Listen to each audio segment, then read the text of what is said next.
देखिए, आपको याद होगा कि लास्ट वीक में जो है हमने राहु और केतु ग्रहों के बारे में बातचीत करी थी। तो राहु और केतु के स्वभाव, स्वरूप, उसकी उत्पत्ति के बारे में मैंने आपको बताया था। मैंने बताया था कि मून के दोनों नोड्स जो हैं कैसे बने हैं, क्या इनका कार्य है, वो सारी चीजें मैंने अपने लास्ट सेशन में आपके साथ कवर की थी। छोटा सा रिकैप कर देता हूँ और इसी राहु केतु के इस डिस्कशन को आज आगे बढ़ाते हैं, थोड़ा और गहराई से समझने की कोशिश करते हैं इसके कार्यकत्वों को। जैसे मैंने आपको बताया था लास्ट वीक में कि स्वर भानु नाम का ये जो दैत्य था, इसको जो है भगवान विष्णु के सुदर्शन चक्र ने 2 हिस्सों में तोड़ दिया था, कट कर दिया था। तो गर्दन के ऊपर वाला जो हिस्सा है जिसे हम राहु बोलते हैं, उसमें हमारी 5 सेंसेस हैं। तो जितनी भी प्लानिंग है जीवन की या किसी भी तरीके की जो प्लानिंग है, वो सारी की सारी जो है राहु के पास में है। तो जितनी भी हमारी 5 सेंसेस से हम कार्य कर सकते हैं, वो सारे के सारे कार्य कौन करेगा? राहु करेगा। यानी कि अगर हम सुनने का कोई काम कर रहे हैं, हम सूंघने का काम कर रहे हैं, हम स्पर्श से कुछ अगर महसूस कर रहे हैं, अगर हम जो है देख कर कुछ संतुष्टि प्राप्त कर रहे हैं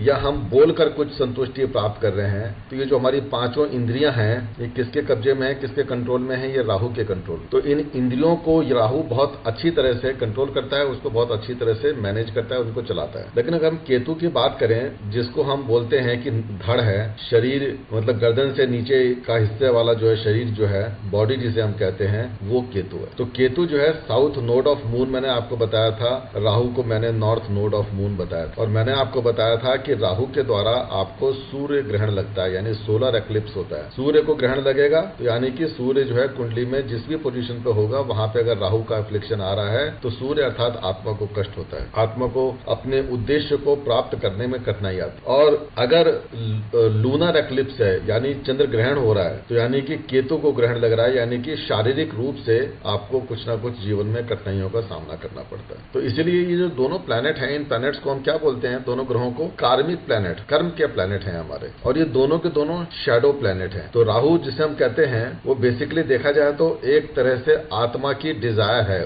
उसकी इच्छा है, यानी कि आत्मा की शैडो है। और इसी तरह से हमारे शरीर की, हमारे मन की जो शैडो है, वो केतु के माध्यम से देखी जा सकती है। ये दोनों के दोनों जो प्लैनेट हैं, ये बहुत ही एक्सेलेंट रिजल्ट भी दे सकते हैं आपके जीवन में, और बहुत ही ज्यादा डेंजरस रिजल्ट, बहुत खराब रिजल्ट भी दे सकते हैं। डिपेंड करता है कि आप आत्मा अपने लिए क्या जर्नी प्लान करके आई है, किस तरह की वो चीजें अपने जीवन में करना चाहती है, क्या उसकी डिजायर है, उस पर बहुत कुछ डिपेंड करता है। तो आपको मैंने बताया था कि राहु और केतु क्योंकि एक ही शरीर के 2 हिस्से हैं, तो ये दोनों के दोनों हमेशा अपोजिट डायरेक्शन में रहते हैं। 180 डिग्री अपोजिट मिलेंगे हर एक की कुंडली के अंदर। कोई भी व्यक्ति हो, किसी की भी कुंडली उठाकर आप देखेंगे तो राहु और केतु दोनों ग्रह अपोजिट डायरेक्शन में बैठे हुए मिलेंगे। और जब भी आप राहु और केतु नाम के 2 ग्रहों की विवेचना कर रहे हैं अपनी कुंडली में, तो इन दोनों ग्रहों की विवेचनाएं, एनालिसिस एक साथ करी जाती है। इनके प्रभाव को देखना है तो दोनों के प्रभाव को एक साथ आपको स्टडी करना चाहिए। दूसरी बात है कि दोनों ग्रह क्योंकि अपोजिट हैं एक दूसरे से, 180 डिग्री अपोजिट हैं, तो दोनों ग्रह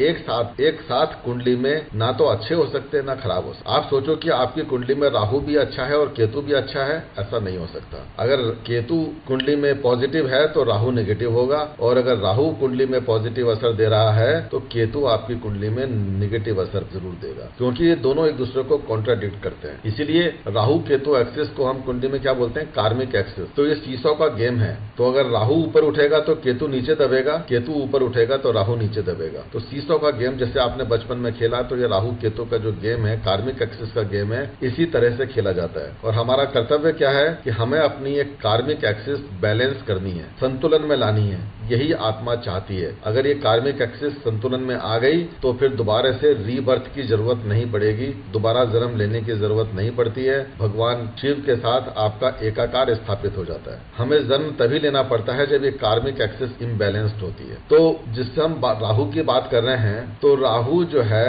रिप्रेजेंट करता है, एक्चुअली राहु जो है हमारे सिर को रिप्रेजेंट करता है, हमारा हेड है, क्योंकि गर्दन के ऊपर का हिस्सा है। तो हमारी सोचने की क्षमता किसके पास है? राहु के पास है। ये सबकॉन्शियस ब्रेन है हमारा। तो जो राहु की जो पोजीशन है वो ये बताती है कि हम इस जीवन में कौन सी क्वालिटीज लेकर आगे चलना चाहते हैं और कौन सी क्वालिटीज जो हैं हम डेवलप करना चाहते हैं, यानी कि हम किन क्षेत्रों में काम करना चाहते हैं इस जीवन में। ये सारी चीजें, सारी डिजायर जो होती हैं, ये राहु जहां पर बैठा हुआ है उससे पता लगती है। ठीक है, राहु किस घर में बैठा है, किस राशि में बैठा हुआ है, तो ये चीजें बताएंगी कि आप कौन सी डिजायर आप जीवन में लेकर आए हैं, आत्मा क्या एक्सपीरियंस करने के लिए यहाँ पे आई है, और राहु वो सारे कर्म आपको जीवन में रहते हुए जरूर कराएगा। और केतु जहां पर भी बैठेगा तो केतु ये बताता है कि आपने पिछले जन्मों में कौन सी क्वालिटीज थी जो ऑलरेडी डेवलप कर ली हैं पिछले जन्मों में, उसमें आपका जो एटीट्यूड है, ठीक है, जो व्यक्तित्व है, वो आपने पिछले जन्मों में जो जो एक्सपीरियंस किया उसके हिसाब से जो व्यक्तित्व आपने डेवलप किया है, वो सारी चीजें केतु बताता है। केतु आपके पिछले सभी जन्मों के और आपका जो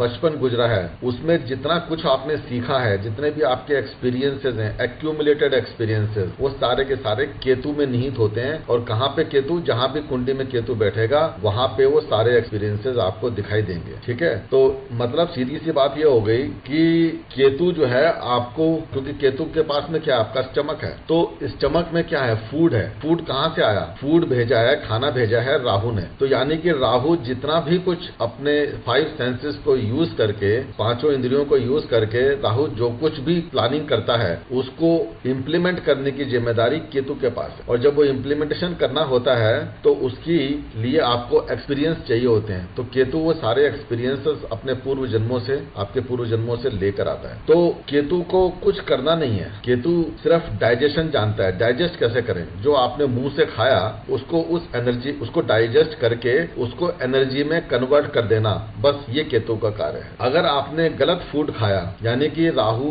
के द्वारा अगर आपने अपने दिमाग में गलत विचार पैदा किए, तो केतु क्या करेगा, आपसे जीवन में गलत कार्य करा देगा आपको क्रिमिनल बना देगा, बड़ी परेशानियां आपको जीवन में खड़ा कर देगा। और अगर आपने अच्छे कार्य किए, अच्छी चीज सोची, पॉजिटिव चीजें सोची अपने जीवन में, तो केतु आपको पॉजिटिव रिजल्ट देने लग जाएगा। लेकिन मैंने आपको बताया कि दोनों चीजें तो एक साथ अच्छी नहीं हो सकती। क्या आप पॉजिटिव सोचे, पॉजिटिव हो जाए। तो यहाँ पे आपको अपने विवेक का यूज करना होता है, अर्थात आपको अपनी बुद्धि को यूज करना पड़ता है, आपको अपनी आत्मा को मजबूत करना पड़ता है, धर्म का यानी बृहस्पति का सहारा लेना पड़ता है। तब जो है केतु से आप अच्छे रिजल्ट देते हैं, अर्थात आपको अपने जीवन में बैलेंस बनाना पड़ता है। तो ये जो है बैलेंसिंग एक्सिस है, कार्मिक एक्सिस है। जीवन में बैलेंस आपको बनाना ही पड़ेगा, अदरवाइज वो एक्सिस आपको हमेशा परेशान करती रहेगी। आपकी अगर उम्र जो है 80 साल की है, 90 साल की है या 100 साल की है, तो 100 साल जीवन जीने के बाद अगर आप सोचेंगे कि भैया आपने जीवन में क्या कार्य किया, तो आप देखेंगे कि सारे समय जो है आप राहु के पीछे भागते रहे। यानी कि राहु जिस भी घर में बैठा हुआ है उस घर से जुड़े हुए जितने भी कार्यकत्व हैं आप उनके पीछे भागते रहे। राहु फॉर एग्जाम्पल चौथे घर में बैठा हुआ है, तो चौथा घर मकान का, दुकान का, जमीन जायदाद का, गाड़ी बंगला का है और मानसिक सुख शांति का है, आपके घर से मिलने वाली शांति का है। तो यानी कि उम्र भर 100 साल का जीवन जीने के बाद अगर आप सोच रहे हैं कि भैया आपने जीवन में क्या प्राप्त किया, क्या आपने किया, क्या कर्म किया आपने, तो आप देखेंगे कि 100 साल के बाद में भी आपको जवाब मिल रहा है कि सारे जीवन भर आप भौतिक सुखों के पीछे भागते रहे और आप गाड़ी बंगला मकान दुकान जमीन के पीछे भागते रहे, माँ से मिलने वाले सुख के पीछे भागते रहे, अपनी माँ के पीछे भागते रहे। दूसरा सवाल होता है कि आपने कर्म किया। तो जब चौथे भाव में राहु है तो कर्म यानी कर्म भाव में कौन होगा, 10th हाउस में केतु होगा। तो केतु जो है जब वहां पर बैठेगा तो आपको वो सपोर्ट नहीं करेगा, अर्थात जब केतु जो है आपके 10th हाउस में है तो वहां पे आपके पास क्योंकि एक्सपीरियंसेस हैं, जहां पर पेट भरा हुआ है, आपका सारे एक्सपीरियंसेस जहां पे निहित हैं, यानी कि जब पेट भरा हुआ है तो आप खाना खाएंगे क्या, नहीं खा सकते। तो इसका मतलब यह है कि केतु आपको 10th हाउस में काम करने नहीं देगा और राहु आपको 4th हाउस से बाहर आने नहीं देगा, यानी कि सारी डिजायर वहां पे होंगी। जब आपका मन घर में पड़ा हुआ है, भौतिक सुखों में पड़ा हुआ है, तो आप कर्म कैसे करेंगे, नहीं कर सकते। तो जीवन में आपको जो है जब देखेंगे कि चौथे घर और 10वें घर के बीच में आपका जीवन जो है ऊपर नीचे ऊपर नीचे ऊपर नीचे ये होता रहा, यानी कि जब भौतिक सुखों में कमी आने लग जाती है तो आदमी कहता है पैसे की दिक्कत हो रही है, तंगी हो रही है, गाड़ी खरीदनी है, मकान खरीदना है, पैसा चाहिए, तो कुछ काम कर लेते हैं, तो काम के पीछे भागेगा। काम में जब उसको सेटिस्फेक्शन नहीं मिलेगा तो वो कहेगा यार घर में चलते हैं, घर में बैठेंगे, थोड़ा मानसिक सुख तो प्राप्त होगा, घर का सुख तो प्राप्त होगा, तो वो फिर वहां भागता है। तो जीवन इस तरह से बैलेंस करने में ही निकल जाता है। तो राहु केतु को इसलिए कार्मिक एक्सिस बोलते हैं। इसको बैलेंस करना हर एक व्यक्ति का कर्तव्य बन जाता है जीवन में। वो कर्तव्य कौन पूरा करता है, मंगल और शनि के माध्यम से आप अपने कर्तव्यों को पूरा करते हैं। आगे चलते हैं। तो अगर मैं जेनरिक रूप से बात करूं तो राहु जो है, अगर नेटल चार्ट में आपकी कुंडली के अंदर पहले 6 घरों में कहीं पर राहु बैठा हुआ है, बाद के 6 घरों में केतु बैठा हुआ है, तो आप क्या बोलेंगे? एक प्रेडिक्शन आंख बंद करके आप किसी व्यक्ति को देंगे कि भाई जैसे जैसे तेरी उम्र बढ़ेगी वैसे वैसे तेरे जीवन में परेशानियां भी बढ़ेंगी, तेरे को शारीरिक रूप से कष्ट होगा, मानसिक रूप से कष्ट होगा, अर्थात तुम्हारा जो है स्वास्थ्य जो है धीमे धीमे गिरता चला जाएगा। तो जीवन के, मान लीजिए उसने 90 साल का या 80 साल का जीवन जिया किसी व्यक्ति ने, तो पहले 40 साल तक उस व्यक्ति को कोई भी शारीरिक रूप से कोई परेशानी नहीं आएगी, लेकिन बाकी के 40 साल में उसको स्वास्थ्य से संबंधित परेशानियों का सामना करना पड़ेगा। इसके विपरीत अगर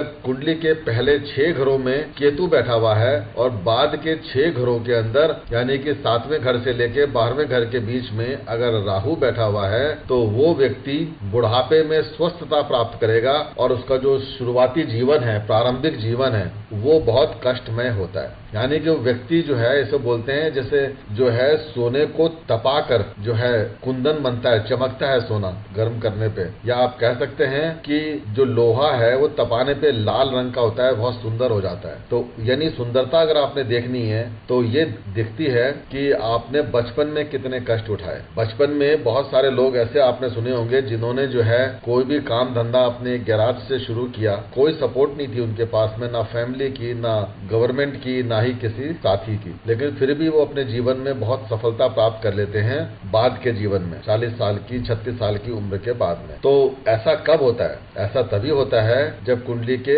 7वें घर से लेके 12वें घर के बीच में राहु विद्यमान हो और पहले के घरों में, पहले 6 घरों में से कहीं केतु विद्यमान हो। ठीक है, क्योंकि राहु की डिजायर आपको बार बार निरंतर ऊपर उठाने का काम करती है और केतु की मजबूरी हो जाती है उन डिजायर को पूरा करने के लिए, उसके लिए आप काम करते हैं, कर्म करते हैं। तो क्योंकि जो है आपके जो है जो एंजॉयमेंट का हाउस है, सबसे बड़ा जो सुख का भाव है, वो कौन है? चौथा घर है। अब जब वहां पे मान लीजिए केतु आकर बैठेगा या कुंडली के पहले 6 घरों में जब केतु आकर बैठेंगे तो आपको भौतिक सुखों से अलग करने का काम करेंगे, आपको आपके घर से दूर भेजने का काम करेंगे। और राहु क्या करेगा? क्योंकि वो शनि के घर आते हैं, वहां पे बृहस्पति के घर आते हैं, यानी 9 से लेके 12 तक तो शनि और बृहस्पति के ही घर आ रहे हैं, और उसके बाद में 8वां घर मंगल का आता है और 7वां घर जो है वो शुक्र का है। तो कुल मिला के जितने भी ये प्लैनेट्स हैं ये सब राहु को इंस्टिगेट करते हैं, उनको उकसाते हैं कि तुम कुछ कर्म करो। और क्यों कर्म करो? क्योंकि मेटेरियलिस्टिक वर्ल्ड की डिजायर, भौतिक जगत की डिजायर आपको पूरी करनी। तो ऐसे आप इस चीजों को समझ सकते हैं। लेकिन किस तरीके की इंटेंसिटी होगी, क्या रिजल्ट्स मिलेंगे, कैसा इफेक्ट आपको देखने को मिलेगा, ये डिपेंड करता है कि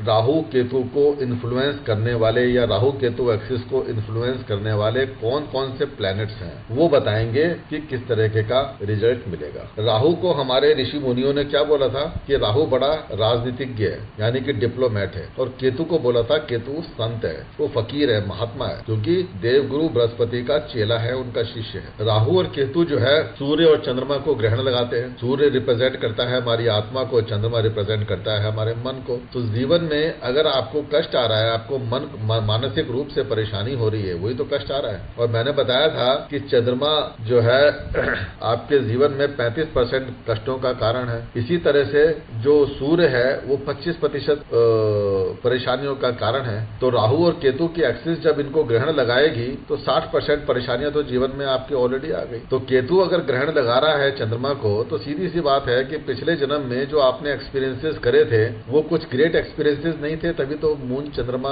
उसके ग्रहण में आया है। और राहु जो है इस जीवन में नई नई चीजों को, नए नए डिजायर को लेकर आया है, जिसको कि वो अचीव करना चाहता है। कौन सी डिजायर है, किस तरीके की है? तो कुंडली में देखिए कहां पर बैठे हुए, किस राशि में बैठे हुए, किन प्लैनेट से इन्फ्लुएंस में आ रहे हैं, वो बताएगा आपको। इसका मतलब यह है कि राहु और केतु नाम के 2 ग्रहों का सबसे बड़ा, सबसे ज्यादा प्रभाव, सबसे ग्रेट इन्फ्लुएंस हमारे आत्मा के मुक्ति के ऊपर और रीबर्थ के ऊपर। तो केतु जो है मुक्ति कराएगा, इसलिए केतु को बोलते हैं लिबरेशन वाला प्लैनेट, मोक्ष दाता। तो केतु आपको इस जन्म मृत्यु मृत्यु के बंधनों से मुक्त करने का काम करता है, और राहु आपको दोबारा से इस जन्म और मृत्यु के बंधन में बांधने का काम करता है, क्योंकि वो अपनी डिजायर साथ में लेके आता है। और जहां पे कब कोई डिजायर ही नहीं शेष रहती, सब डिजायर कंप्लीट हो जाती है, पूरी हो जाती है, तो ऑब्वियसली आपको मोक्ष प्राप्त होता है। तो इसलिए केतु को मोक्ष प्रदाता बोला गया है। केतु कोई डिजायर को पूरा करने का काम नहीं करता, राहु डिजायरों के इच्छाओं के पीछे भागता है। केतु कोई भी डिजायर नहीं रखता अपने पास। मान लीजिए आपका लगन, आपके लगन के जो डिग्रीज हैं,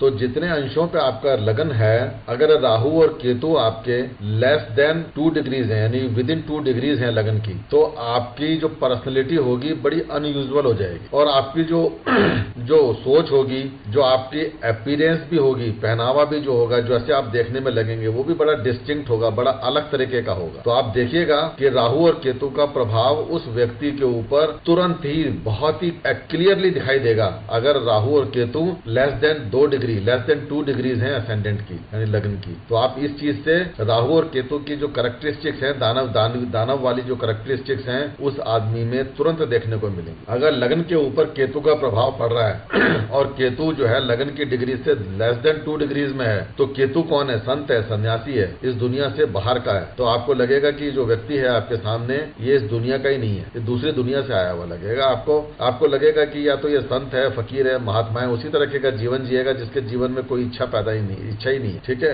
और मान लीजिए अगर राहु का एसोसिएशन लगन के साथ में बन रहा है, लेस देन 2 डिग्रीज में बन रहा है, तो वो राहु जो है उसके दिमाग में इतनी ज्यादा डिजायर पैदा कर देगा कि वो अपने से बड़ा किसी को समझेगा ही नहीं। बिल्कुल सारी की सारी दानवी प्रवृत्ति जो है, जो राहु के अंदर दिखाई देती है, वो सारी की सारी प्रवृत्तियां उस व्यक्ति में देखने को जरूर मिले। राहु का जो भोजन है, नॉन वेज जो है, और उसको दारू, मदिरा, मांस, ये जो चाहिए होता है, स्त्री, ठीक है, दूसरी चीजों के ऊपर कब्जा करना, ये सारी चीजें आपको उस व्यक्ति में देखने को मिले, ठीक है।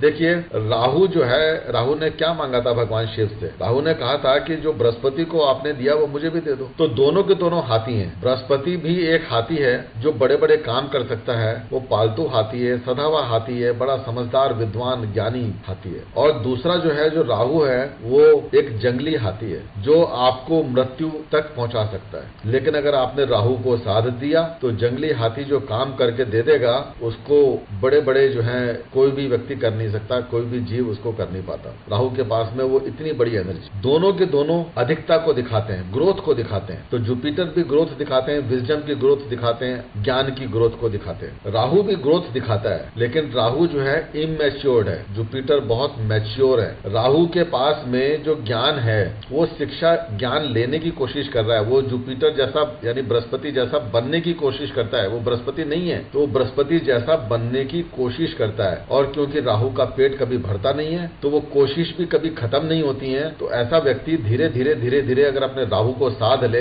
तो जीवन में वो सब कुछ प्राप्त कर सकता है जो बृहस्पति उसको दे सकते हैं। इसलिए जीवन में जितनी भी खोजें होती हैं, जितनी भी रिसर्च होती हैं, जितने भी बड़े बड़े कार्य हुए हैं, किसी को चंद्रमा पे जाना है, किसी को मंगल ग्रह पे जाना है, किसी को दूसरे ग्रहों के ऊपर देखना है, ये सारी की सारी जो खोजें हैं, ये सब राहु कराता है। विजडम जरूर बृहस्पति दे रहे हैं, लेकिन खोज करने का काम तो राहु ही करता है। तो इसीलिए अगर मैं एक बैलेंस बनाऊं, तुला बनाऊं, तो तुला के एक एंड के ऊपर राहु बैठा हुआ है, दूसरे एंड पर जुपिटर बैठा हुआ है, बृहस्पति। तो बृहस्पति जहां पर बहुत पॉजिटिव, वहां पे राहु नेगेटिव, और जहां पे राहु पॉजिटिव, वहां पे बृहस्पति नेगेटिव। तो ये भी बैलेंस करने का काम करते हैं एक दूसरे को। तो राहु भी आपको मोक्ष दे सकता है। कैसे देगा राहु मोक्ष जो है आपको? क्योंकि जुपिटर जो है ज्ञान है, विजडम है आपका। जब आप अपने ज्ञान और विजडम को भी भगवान को ही समर्पित कर देते हैं, यानी कि अब आप बिल्कुल एक ऐसे इंसान बन जाते हैं, बच्चे की भांति, जिसके पास सारा ज्ञान छुपा हुआ है, आप अपने ज्ञान का प्रदर्शन नहीं करते हैं, तो राहु मोक्ष प्रदाता बन जाता है केतु की तरह से। क्योंकि ऐसे में आपने कौन सी एनर्जी जागृत करी? आपने केतु की एनर्जी को मजबूती दी, राहु की इच्छाओं को नीचे करने की कोशिश करी। राहु नीचे है तभी तो जुपिटर आपको जो है ज्ञान देकर आपको मोक्ष प्रदान करेगा, क्योंकि आपने बैलेंस करी ना उस एक्सेस को। इसी तरह से केतु और शुक्र एक दूसरे को बैलेंस करते हैं। यानी कि केतु को अगर हम बोल रहे हैं कि वो मोक्ष प्रदाता है, तो तो जब तक शुक्र की यानी कि इस माया जगत के भौतिक सुखों को आप नहीं छोड़ेंगे तो मुफ्त कैसे मिलेगा। यानी कि जब इंद्रियों का सुख जब तक आप नहीं छोड़ेंगे तो केतु कैसे जागृत होगा। तो इसलिए केतु और शुक्र एक दूसरे को बैलेंस करते हैं, ऐसे राहु और बृहस्पति भी एक दूसरे को बैलेंस करने का काम करते हैं। और हम लोग कहते हैं, हमारे शास्त्रों में भी लिखा हुआ है कि कुजवत केतु शनिवत राहु, यानी कि केतु जो है मंगल का फॉलोअर है, मंगल की तरह से बिहेव करता है, उसी तरह की एनर्जी लेके चलता है मंगल की तरह की। और राहु जो है शनि का फॉलोअर है, शनि का अर्दली बोला गया है, ये शनि के अनुसार शनि के तरह से काम करता है। कुंडली में आपने देखा होगा कि अगर जो है शनि आगे है और राहु पीछे पीछे चल रहा है तो यानी कि शनि जो है किसकी बातों को सुनेगा, राहु की बातों को सुनेगा, तो जीवन थोड़ा सा कष्ट में बन जाता है, क्योंकि कर्म आपके खराब हो सकते हैं। मैंने आपको बताया था कि जैसे कि 2 लोग या 3 लोग लाइन में खड़े हैं, तो लाइन में जो है कौन सा व्यक्ति किसको प्रभावित करेगा। सीधी सी बात है, जो व्यक्ति पीछे खड़ा हुआ है वो आगे खड़े वाले व्यक्ति को प्रभावित करेगा। आगे खड़ा वाला तो व्यक्ति अपना आगे खड़ा ही है ना, पीछे वाला उसको धक्का दे सकता है या उसको गिरा सकता है या उसको कुछ बात कर सकता है। तो इसी तरह से जब राहु पीछे के घरों में है और शनि आगे के घरों में चल रहा है तो राहु की जो है जो भी एक्टिविटी है वो शनि को प्रभावित करेंगी। शनि आपके कर्म है, आपके कर्मों को प्रभावित करने का काम कर जाएंगी। अब वो एक्टिविटी अगर राहु कुंडली में अच्छा है तो ऑब्वियसली आपके कर्म अच्छे हो जाएंगे, आपको राहु की मदद मिल जाएगी, शनि से आप अच्छा काम कराएंगे। लेकिन अगर कुंडली के अंदर राहु खराब है तो शनि यानी कि आपके कर्म भी खराब हो जाएंगे, जिसका दंड आपको इस जीवन में भुगतना पड़ेगा और आगे आने वाले जन्मों में भी आपको उसका कष्ट जरूर भुगतना पड़ेगा। क्योंकि अगर राहु खराब है तो जितने भी आपने जीवन में एक्सपीरियंसेस किए वो जाके ऑटोमेटिकली केतु में स्टोर हो जाते हैं, और जैसे ही केतु में स्टोर हो गए तो केतु आपको वो सारी चीजों को अगले जन्म में कैरी फॉरवर्ड कर देगा, या फिर इसी जन्म में आपको आपके कर्मों का दंड जो है शनि के माध्यम से दिलवा देगा। तो इस तरह से आपने ये देखा कि जो केतु हैं वो मंगल के अनुसार कार्य कर रहे हैं और राहु जो है शनि के अनुसार कार्य कर रहे हैं। अगर मान लीजिए राहु आगे आगे है, शनि पीछे पीछे चल रहा है तो ये बहुत अच्छी बात है, क्योंकि राहु आपकी डिजायर है, तो इच्छा आगे आगे चल रही है, उसको पूरा करने के लिए शनि अर्थात आप कर्म कर रहे हैं। तो यानी कि आपकी इच्छाएं जो है कभी खत्म होने वाली नहीं है और आपके कर्म जो है वो भी कभी खत्म होने वाले नहीं है। तो यहाँ पे बहुत अच्छी बात बन जाती है। तो ऐसा व्यक्ति जो है मेहनत के माध्यम से बहुत कुछ अचीव कर लेता है, क्योंकि शनि जो है राहु की उछल कूद को कंट्रोल करने का काम करते हैं, क्योंकि शनि पीछे के घरों में है, राहु आगे आगे चल रहा है। तो आगे वाले व्यक्ति को राहु ज्यादा जैसे तेज भागने की कोशिश करेगा, पीछे से शनि उसके हाथ पकड़ के खींच लेंगे। तो इसलिए शनि जो है राहु को कंट्रोल कर लेते हैं, आपकी फालतू की इच्छाओं को कंट्रोल करने का काम कर जाते हैं शनि। आपको मैंने बताया था कि केतु जो है एक्सॉल्टेशन फील करता है धनु राशि में, और कुछ लोगों ने, कुछ ऋषियों ने और कुछ किताबों में आपको देखने को मिलेगा कि केतु एक्सॉल्टेशन फील करता है अपना वृश्चिक राशि में, आपने सुना होगा। और राहु जो है एक्सॉल्टेशन फील करता है कई किताबों के अनुसार वृषभ राशि में, और कई किताबों के अनुसार आपको मिथुन राशि में भी राहु का एक्सॉल्टेशन देखने को मिलता है। तो इसीलिए केतु भी उसके अपोजिट डायरेक्शन में वृश्चिक राशि में और धनु राशि में एक्सॉल्टेशन में आता है। केतु जो है जो रूल करता है वो रूल करता है पाइसेस साइन को, मीन राशि को, और इसके अपोजिट जो है कौन सी आती है, कन्या राशि, उसमें उसको राहु रूल करता है। केतु जो है जो हार्मनी देता है वो देता है मेष राशि में, और केतु जो है जो परेशानी झेलता है, जो दिक्कत होती है वो होती है उसको केतु को मिथुन राशि में। मिथुन राशि में क्यों परेशानी हो रही है केतु को, क्योंकि वो तो राहु का एक्सॉल्टेशन एरिया है, वायु तत्व की राशि है। तो व्यक्ति जो है उछलने की, कूदने की कोशिश करता है, इच्छाओं के पीछे भागने की कोशिश करता है, और केतु कहता है कि इच्छाओं का तो मेरे जीवन में कोई मतलब ही नहीं है, इसलिए उसको तकलीफ होती है और वो वहां पे आपको गलत तरीके से काम करके जो है नीचे गिराने का काम करता है, आपकी इच्छाओं को कंट्रोल करने का काम करता है। और दूसरी बात है कि डिसऑर्डर कर देता है, चीजों को खराब करने का काम करता है, क्या बोलते हैं, रिबेलियन बना देता है, आपको लड़ाई झगड़े करने का काम करता है केतु तुला राशि में जाकर। तो इस तरह से आपने देखा कि केतु किस तरह से चल रहा है। इसके अपोजिट जो है राहु को भी आप समझ सकते हैं कि कैसे हो सकता है। हमारे कुंडली में राहु और केतु को ऋषि मुनियों ने क्या बोला, राहु को बोला कि राहु स्त्री है। तो राहु जो है कुंडली में फेमिनिन जेंडर को रिप्रेजेंट करता है, स्त्री को रिप्रेजेंट करता है, और केतु जो है कुंडली में नपुंसकता को रिप्रेजेंट करता है, नपुंसक है ये। केतु का संबंध अगर कुंडली के पंचम भाव से बन रहा है, पंचम भाव में केतु बैठा हुआ है, तो ऐसे व्यक्ति की संतान प्राप्ति में कष्ट पैदा हो जाता है। कई बार तो पुत्र संतान हो नहीं पाती, अगर होती भी है तो बड़ी उम्र में जाकर पुत्र संतान की प्राप्ति हो पाती है। तो केतु को यूनुच बोला गया। यूनुच का मतलब होता है कि हिजड़ा, नपुंसक, तो केतु को नपुंसक बोला गया। तो इस तरह तरह से ये दोनों के दोनों आप इस तरह से इनके जेंडर को लेके, लिंग को लेकर समझ सकते हैं। राहु के जो नक्षत्र हैं, 3 नक्षत्र हैं। सर्वप्रथम नक्षत्र है आर्द्रा नक्षत्र, दूसरा नक्षत्र है स्वाति नक्षत्र और तीसरा नक्षत्र है राहु का शतभिषा नक्षत्र। और मजे की बात आपने क्या देखी, ये जो तीनों नक्षत्र हैं ये तीनों के तीनों वायु तत्व की राशियों में पड़ते हैं। आर्द्रा नक्षत्र मिथुन राशि में है, स्वाति नक्षत्र तुला राशि में है, शतभिषा नक्षत्र कुंभ राशि में है और तीनों राशियां वायु तत्व की राशि हैं, काम त्रिकोण की राशियां हैं। तो काम त्रिकोण को उछालने वाला, मेटलिस्टिक वर्ल्ड में भौतिक सुखों के पीछे भागने वाला कौन है? राहु है। इसीलिए उसको वायु तत्व की राशियां बहुत पसंद हैं। और ये वायु तत्व की तीनों राशियां किसकी हैं? मिथुन राशि किसकी है? बुध की है। तुला राशि किसकी है? शुक्र की है। और कुंभ राशि किसकी है? शनि की है। और ये तीनों के तीनों राहु के मित्र हैं। राहु को मित्र क्यों है? क्योंकि ये तीनों के तीनों काम त्रिकोण के ऊपर आते हैं। और राहु शनि को क्यों फॉलो करता है? क्योंकि कामा त्रिकोण की सबसे ऊपर वाली जो एपेक्स है, जो सबसे ऊंचाई वाली जो है, जो राशि है, वो कुंभ राशि है। और कुंभ राशि किसकी है? शनि की है। तो इसलिए राहु को शनि बहुत पसंद आता है। उसको पता है क्या लगे कि डिजायर का, इच्छा की पूर्ति कहां होगी? शनि के पास होगी। ठीक है, तो ये जो तीनों प्लैनेट हैं, बुध, शुक्र और शनि, ये तीनों के तीनों बहुत इंटीमेट प्लैनेट हैं, बहुत क्लोज प्लैनेट हैं, मित्र प्लैनेट है राहु के। तो देखिए आप इस तरह से, आप सीधी सी बात है। देखिए बुध की बात करें तो बुध क्या करता है? बुध आपके इंटेलेक्ट को रूल करता है, शुक्र आपके प्लेजर को रूल करता है, शनि जो है किसी भी प्रकार की मिजरी को, परेशानी को रिप्रेजेंट करता है, आपके रेस्ट्रिक्शंस को रिप्रेजेंट करता है। तो राहु क्या करेगा? क्योंकि इसका मित्र है, ये तीनों चीजें आपको प्लेंटी में देगा, यानी कि पूरी की पूरी छप्पर फाड़ कर देगा। यानी कि राहु जब आपको इंटेलेक्ट देगा, अगर कुंडली में अच्छा है तो आपको बहुत ग्रेट इंटेलेक्चुअल बना देगा, विद्वान बना देगा, बहुत बड़ा रिसर्चर बना देगा आपको। और अगर आप राहु जो है वीनस से इन्फ्लुएंस हो रहा है, प्रभावित हो रहा है, तो वीनस का क्या काम है? प्लेजर का। तो राहु आपको जीवन के सभी सुखों को लाकर आपकी झोली में डाल देगा, इतने सुख डाल देगा आपकी झोली के अंदर कि आपसे संभाले नहीं संभलेंगे। तो आप इंद्रिय लोलुप बन जाएंगे जीवन में। तो जीवन में मोक्ष आपसे बहुत दूर भाग जाएगा, ज्ञान आपसे बहुत दूर भाग जाएगा। क्योंकि अगर राहु स्ट्रांग हो रहा है तो मैंने आपको बताया था कि बैलेंस में दूसरा कौन है? बृहस्पति। तो ज्ञान नीचे आने लग जाएगा। व्यक्ति के पास में पैसा होगा, संपन्नता होगा, सभी प्रकार के भौतिक सुख होंगे, लेकिन अगर ज्ञान की बात करोगे, विजडम की बात करोगे, उसके पास तो वो नहीं देखने को मिलेगा। और तीसरा मैंने आपको बताया था कि राहु जो है शनि को फॉलो करता है। तो शनि क्या है? जीवन में परेशानियां हैं, दुख हैं, कष्ट हैं, मिजरीज हैं आपके जीवन की, आपके रेस्ट्रिक्शंस हैं जीवन में, बीमारियां हैं लंबे समय चलने वाली, दुख हैं। तो राहु जो है अगर अपने लोअर एंगल पे काम करेगा, लोअर प्रिंसिपल पे काम करेगा, तो शनि की तरह से बिहेव करके शनि की तरह से आपको कष्ट दे जाएगा, आपके लिए मृत्यु कारक बन जाएगा।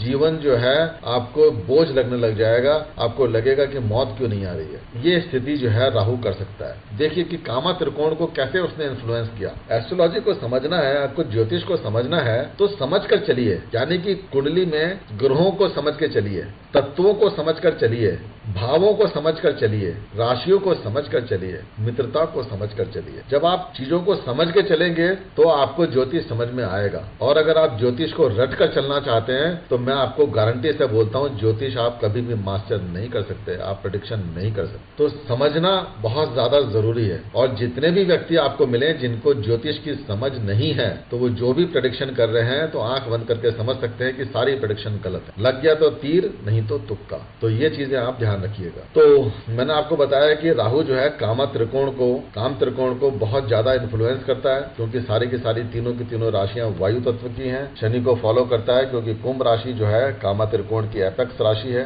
सबसे शीर्ष शिखर वाली राशि है, तो इसलिए वो शनि का फॉलोवर है। शनि जो है आपको पता भी होगा कि शनि जो ग्रह है वो वायु तत्व के कारक है। शनि जो है कंट्रोल करते हैं वायु को, और राहु को क्या है? वायु तत्व पसंद है, तो इसलिए शनि को फॉलो करने लग गया। तो नेचर अगर मैं बात करूं तो राहु को भी बहुत सारी नेचर, जो राहु के पास जो नेचर है वो बहुत कुछ मिलती जुलती लगेगी जैसे शनि की नेचर है। शनि के हिसाब से काम करता है। लेकिन शनि जितना स्लो चलने वाले प्लैनेट हैं, धीमे धीमे चलने वाले प्लैनेट हैं, राहु उतना ही फास्टेस्ट मूविंग प्लैनेट है। शनि की तरह से ये देरी नहीं करता रिजल्ट देने में, शनि की तरह से रिजल्ट देता है, लेकिन बहुत क्विक देता है, बहुत जल्दी देता है। और इस तरह से देता है जिसको समझना आपके लिए मुश्किल हो जाता है। क्योंकि जो शनि के रिजल्ट होते हैं वो अदालत है शनि की, तो अदालत आपको हर निर्णय हर चीजें आपको ब्लैक एंड व्हाइट में लिख कर देता है शनि, लेकिन राहु जो है वो ब्लैक एंड व्हाइट का कोई मीनिंग नहीं है, वो उसका अनऑर्थोडॉक्स है वो। तो राहु जो है, राहु जो आपको देने पे आएगा तो वो सडन चीजें देगा जीवन में, अचानक से आपको कुछ चीजें देगा। तो अचानक से जब चीजें मिलेंगी तो उसके लिए कोई ब्लैक एंड व्हाइट नहीं है, सडन रूप से आपको कुछ मिल गया, कष्ट मिले सडन मिल गए। शनि जो है जब भी कष्ट देगा तो आपको पहले इंडिकेशन भेजेगा कि देखो ये कष्ट आने वाला है, आपके कर्म है उसके हिसाब से आपको कष्ट मिल रहा है। लेकिन राहु ऐसे कर्मों की बात नहीं करता, वो कहता है कि तुमने जो है, केतु ने जो है जो चीज वर्डिक्ट पास करी है, शनि ने जो वर्डिक्ट पास करी है उसको फॉलो करना है, उसको आंख बंद करके वो फॉलो करेगा और आपको थप्पड़ लगाएगा। राहु जो है आपके या किसी भी व्यक्ति के जो पैटर्नल ग्रैंडफादर हैं, कौन होते हैं पैटर्नल ग्रैंडफादर? आपके दादाजी, उनको रिप्रेजेंट करता है और साथ ही साथ मैटरनल ग्रैंड मदर को रिप्रेजेंट करता है, यानी कि आपकी नानी को रिप्रेजेंट करता है। तो यानी कि आपके दादाजी और आपकी नानी को कौन रिप्रेजेंट करता है? वो राहु करता है। और केतु रिप्रेजेंट किसको करता है? आपके मैटरनल ग्रैंडफादर यानी कि नाना जी को। और किसको करता है? आपकी दादी को, यानी कि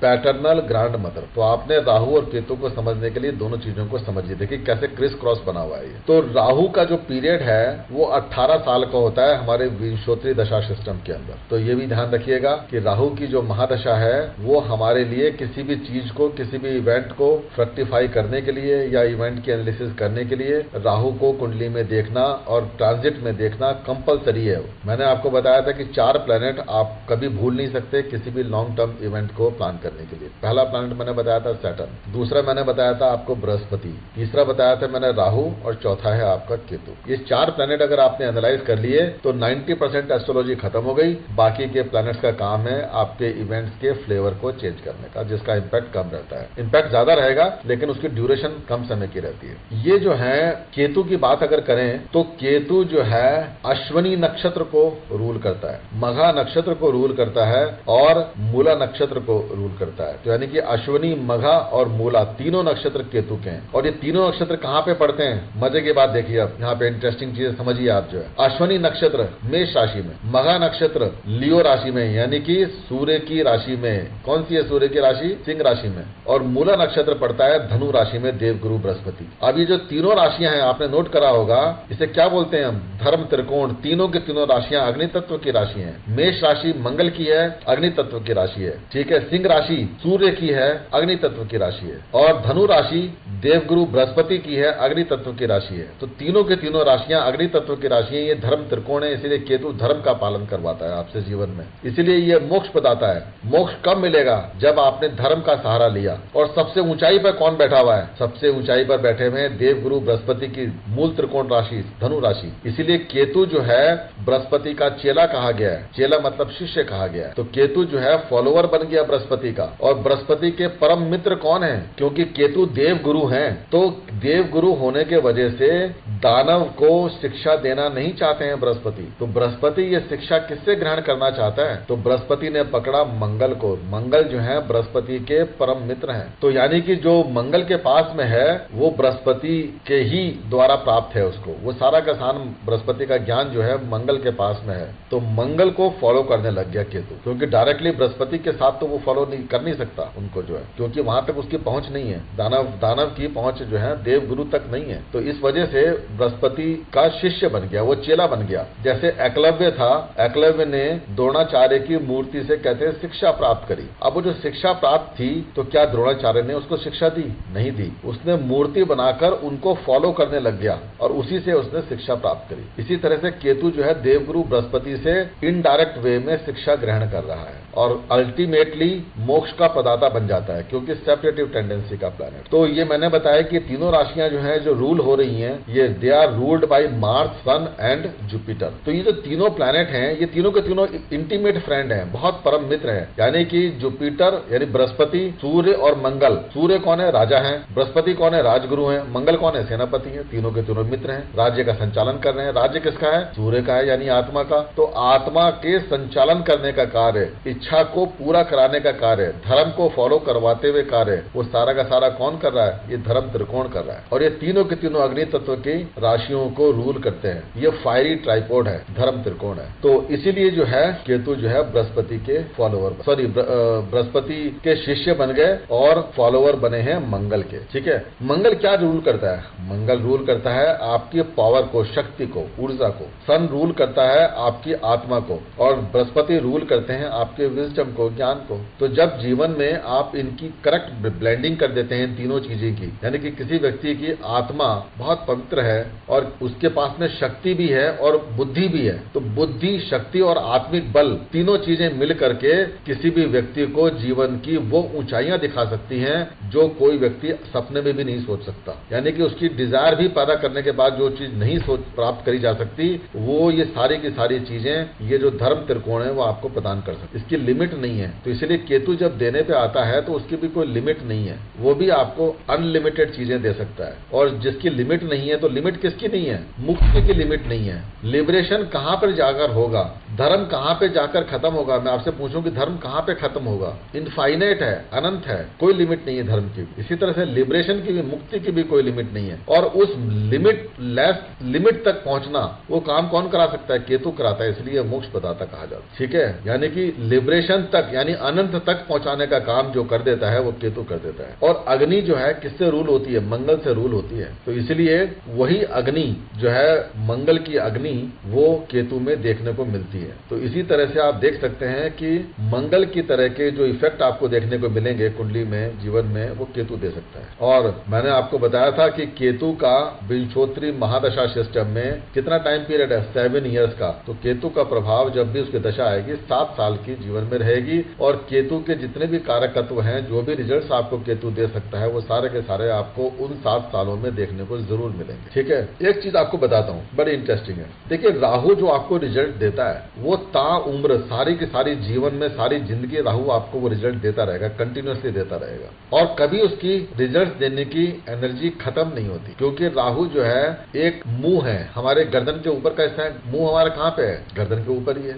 अब मान लीजिए अगर मैं आपके मुंह में खाना डालता रहूं कंटिन्यूअसली, तो आपने 2 रोटी खाई, 4 रोटी खाई, फिर 10 रोटी खा ली, 20 रोटी खा ली। अगर मैं क्या इनफाइनाइट रूप से आपके मुंह में रोटी डालता रहूं तो आपका कभी पेट भरेगा? आप कहोगे 4 रोटी के बाद मेरा पेट भर गया। ये पेट भर गया, that means you are feeling contented. ये कहां से पता लगा आपको? ये आपके पेट ने बताया, पेट की जितनी कैपेसिटी है उसने बताया कि नाउ माई टमी, यानी मैं अब फुल हो गया, टमी इज फुल। तो सिग्नल जाता है ब्रेन के पास में और ब्रेन डिसाइड करता है कि लेट्स स्टॉप ईटिंग फर्दर। तो वो आपको वहां पे रोक देता है फर्दर खाना खाने से। अब क्योंकि राहु और केतु दोनों अलग अलग हैं, गर्दन के नीचे से कट गया, यानी कि अब टमी का कोई सिग्नल जो है राहु के पास में नहीं पहुंचेगा। तो यानी कि पेट भरा या नहीं भरा वो राहु को कभी पता ही नहीं लगेगा, आपके ब्रेन तक सिग्नल जा ही नहीं रहा, क्योंकि केतु अलग है, राहु अलग है। तो इसलिए राहु की जो डिजायर है, जो इच्छाएं हैं, वो कभी खत्म नहीं होती, एंडलेस डिजायर है। राहु जहां पर भी बैठेगा जीवन में आपको उस चीज के लिए इतना फैसिनेट कर देगा, इतना पैशनेट कर देगा आपको कि आप उनको, उसके लिए अपनी जान भी छोड़ने को तैयार हो जाएंगे, उससे अलग ही नहीं करने देगा। आपकी एक इच्छा पूरी होगी, दूसरी पैदा हो जाएगी, दूसरी इच्छा पूरी होगी, तीसरी पैदा कर देगा राहु, चौथी, पांचवी, छठी, अनंत इच्छाएं आपकी पैदा होती रहेंगी। और इसीलिए बड़े से बड़ा काम अगर कोई करा सकता है वो राहु करा सकता है, क्योंकि इच्छा कभी पूरी नहीं हो सकती इसमें। तो सारे जीवन भर राहु आपको अपने रिजल्ट देता रह सकता है। और केतु क्या करेगा? केतु आपको कोई भी रिजल्ट अगर देगा तो आपको मृत्यु के समय पे देगा, नहीं तो मृत्यु के तुरंत बाद देगा, मृत्यु के बाद में देगा। यानी कि जब प्राण इस शरीर से निकल जाएंगे उस समय केतु के रिजल्ट आपको जीवन में देखने को मिलेंगे। ठीक है, आपने देखा होगा बहुत सारे लोगों को मरणोपरांत परम वीर चक्र, भारत रत्न मिलते हुए आपने बहुत सारे लोगों को देखा। तो ये जो रत्न और चक्र जिसको मिल रहे हैं जीवन में, मान सम्मान प्रतिष्ठा हासिल हो रही है, तो ये मरने के बाद क्यों हो रही है? मरने से पहले क्यों नहीं हुई? क्योंकि मान सम्मान का जो प्रतिष्ठा का ग्रह है वो सूर्य है, और पंचम भाव कुंडली का वो भी आपके मान सम्मान प्रतिष्ठा को दिखाता है। और अगर इसके ऊपर केतु का कब्जा होगा तो जीवन में मान सम्मान प्रतिष्ठा को लेकर आपको तकलीफ होती है। आपके जीवन में पताका लहराने वाला कोई नहीं होता, केतु आपका पताका है, फ्लैग है। तो जो फ्लैग मार्च करने वाला कोई नहीं होता, नाम नहीं होता वहां पे। नाम कब मिलता है? मृत्यु के बाद में, यानी कि व्हेन डेथ अकर्स। तो मृत्यु के बाद में केतु इसलिए मोक्ष प्रदाता बन जाता है। तो केतु जो भी देगा आपको जीवन के बाद में देगा। सारे जीवन पर केतु 10वें घर में बैठा हुआ है, व्यक्ति जो है जीवन में कामकाज को लेकर सारे समय सारे जीवन संघर्ष करता रहता है। एक कंपनी में टिक कर बैठकर काम नहीं कर सकता, क्योंकि उसको संतुष्टि नहीं मिलती। क्यों नहीं मिलती? क्योंकि केतु के पास में सारे जीवन के कितनी लाइफ के एक्सपीरियंसेस निहित हैं। और 10th हाउस में बैठा हुआ है, तो 10th हाउस क्या है? आपके प्रोफेशन का है, जॉब प्रोफेशन का है। तो आपके पास में पिछले जन्मों का इतना एक्सपीरियंस है कि आपको अपने साथ में काम करने वाले अपने बॉसेस, अधिकारीगण सब नीचे न्यून नजर आते हैं। आपको लगेगा यार इस व्यक्ति को तो कुछ पता ही नहीं है, इसे काम करने का तरीका ही नहीं आता, इसको बात करने का तरीका नहीं आता, इसको प्रोजेक्ट मैनेज करने का तरीका नहीं आता, इसको प्लानिंग करने का तरीका नहीं आता। तो आपको क्या होगा कि केतु 10वें घर में डिससेटिस्फैक्शन दे देगा, असंतुष्टि दे देगा। फिर अल्टीमेटली आप जॉब को छोड़ दोगे, नौकरी छोड़ दोगे, फिर दूसरी नौकरी पकड़ोगे, फिर वहां भी ऐसा ही होगा, तीसरी नौकरी में भी ऐसा ही होगा। तो अगर आपने 20 साल नौकरी करी, 30 साल नौकरी करी, तो कम से कम 10-15 बार आपकी नौकरी छुड़वा देगा और जीवन में एक ऐसा संघर्ष पैदा कर देगा कि आपको लगेगा कि भैया नौकरी करना ही मुश्किल हो गया, मुझे नौकरी छोड़ करके मुझे बिजनेस कर लेना चाहिए था। और ये वो व्यक्ति भूल जाता है बिजनेस कौन सा घर होता है कुंडली का? 7वां घर। और 7वां घर कौन सा होता है? 10th हाउस से 10वें घर से 10वां पड़ता है। और भवत भावक सिद्धांत के अनुसार मैंने क्या बताया था कि जिस भी घर का, जिस भी हाउस का हमको फल देखना है, रिजल्ट देखना है, तो उतने ही घर आगे जाके देखिए। यानी कि अगर आपको अब अपने देखना है कि आपका जॉब प्रोफेशन कैसा चलेगा, तो 10th से 10th में जाइए। तो यानी कि 7वें घर में आ गए। अब 7वें घर में आकर वो बिजनेस करेगा तो वहां पर भी केतु का इन्फ्लुएंस देखने को मिलेगा, वहां पे भी उसको सक्सेस नहीं मिलेगी। और वो व्यक्ति दुखी होकर कहता है कि मैंने जो सर्विस में, नौकरी में जो पैसा कमाया था वो मेरा बिजनेस में भी डूब गया, मेरी तो किस्मत ही खराब है। भैया किस्मत खराब नहीं है, आपने ना तो राहु को समझा, अपने ना केतु को समझा, और ना ही अपने विचारों को समझा, ना ही आपने अपने कर्मों को समझा। आपने एक्शंस भी खराब किए, गलत कर्म किए, उस वजह से आपको परेशानी आ रही है। अगर समझ के करते काम तो ठीक होता। अगर कुंडली में राहु का प्रभाव देखने को मिल रहा है ज्यादा, तो व्यक्ति जो है, जो भी जिस व्यक्ति की भी कुंडली आप देख रहे होंगे, तो व्यक्ति देखने में लंबा होगा। तो राहु का जो है जो प्रभाव है, जो राहु की जो नेचर है वो लंबी है, लेंथ को दिखाता है। और केतु की जो नेचर है वो शॉर्ट को दिखाती है, यानी छोटी है। तो केतु से प्रभावित जो व्यक्ति होगा वो थोड़ा नाटा होगा, लंबाई कम होगी उसमें, ये भी ध्यान रखिए। तो देखिए, आपको मैंने बताया था कि सूर्य जो है भगवान शिव स्वयं है, और चंद्रमा जो है माता है। कौन है? शक्ति।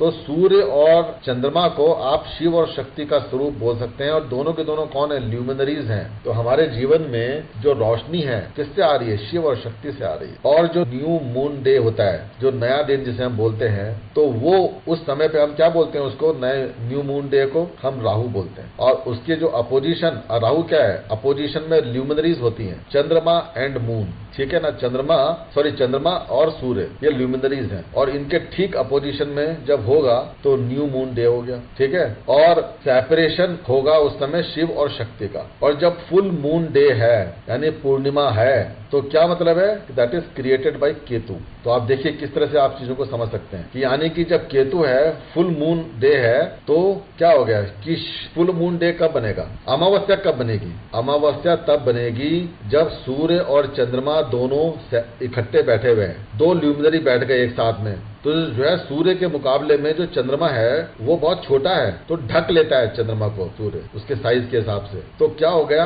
अंधकार हो जाता है सब जगह पे, चंद्रमा के ऊपर रोशनी नहीं पड़ती, अंधकार हो गया पूरा का पूरा। इसलिए क्या होता है? वहां पे अमावस्या आ गई। तो अगर इस कुंडली में आप देख रहे हो कि सूर्य और चंद्रमा साथ साथ बैठे हुए हैं, डिग्री वाइज बहुत नजदीक हैं, तो व्यक्ति का जो जन्म होगा वो किसी अमावस्या के दिन के आसपास होगा। और ये जो पॉइंट है इसको हम राहु बोलते हैं। और जब भी जो है सेपरेशन हो रहा है शिव और शक्ति का, दोनों शिव और शक्ति अलग अलग हैं, अपोजिट एंगल पर, दोनों जो है आपके जीवन को रोशनी डाल रही हैं, तो फुल मून डे हो जाएगा, पूर्णमासी का दिन आएगा। और वो किसने क्रिएट किया? केतु ने। ऐसे समझ सकते हैं। और देखिए, सूर्य कौन है? हमारी आत्मा है। और चंद्रमा कौन है? हमारा मन है। और इन दोनों का जो यूनियन है, जो मेल है, तो इसको हम बोलते हैं कि जिसके पास में आत्मिक बल और उसके पास में मानसिक शक्ति अगर दोनों मिल जाए, तो जो व्यक्ति होता है बड़ा शक्तिशाली हो जाता है। और शक्तिशाली कहाँ पे होगा? क्योंकि भौतिक शरीर में हम यहाँ पे, यानी कि माया जगत में शक्तिशाली हो गया। अगर माया जगत में अगर आप शक्तिशाली हैं, तो मेटेरियलिस्टिक वर्ल्ड के जितने भी प्लेजर हैं उनके पीछे भागेंगे नहीं भागेंगे? अगर आज आपके पास में रुपया पैसा नहीं है,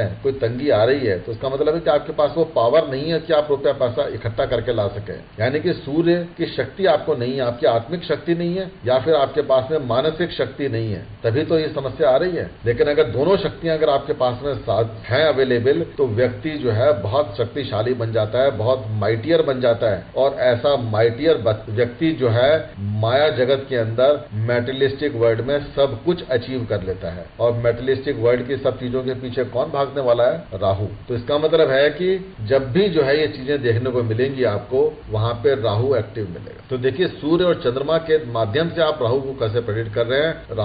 राहु को आप कुंडली में समझ सकते हैं, सूर्य और चंद्रमा को उनकी दूरी देखकर कि वो कितने क्लोज हैं एक दूसरे से। देखिए, हम अपने रोजाना के जीवन में भी, डेली लाइफ में भी हम एक चीज देखते हैं, हम सूर्य को इन्फ्लुएंस को और मून के इन्फ्लुएंस को अपने जीवन में नित्य प्रति देखते हैं। और वैसे भी सूर्य और चंद्रमा दो ऐसे बॉडीज हैं जिनको हम अपनी नंगी आंखों से नियम पूर्वक रोजाना देखते हैं। तो इसका मतलब ये हो गया कि सूर्य कौन है? सबसे पहले वह सूर्य पिताजी हैं, और चंद्रमा कौन है? माता है, मदर है। तो ये हमारे लाइफ में दो सुप्रीम अर्दली प्लैनेट हो गए, सुप्रीम प्लैनेट है। तो अगर आपने अपने कुंडली में इन दोनों प्लैनेट्स को मजबूत कर लिया, तो राहु और केतु को भी आप कंट्रोल में कर सकते हैं। तो देखिए, रेमेडी भी निकल के आती है। अब कुंडलिनी शक्ति के बारे में मैंने आपको बताया था, कुंडलिनी के बारे में जब मैंने आपको चक्रास के बारे में बता रहा था, तो कुंडलिनी शक्ति जो है, कुंडलिनी पावर जो होती है, वो एक सांप का शेप में कॉइल बना करके, कुंडली मार करके कहाँ बैठी है?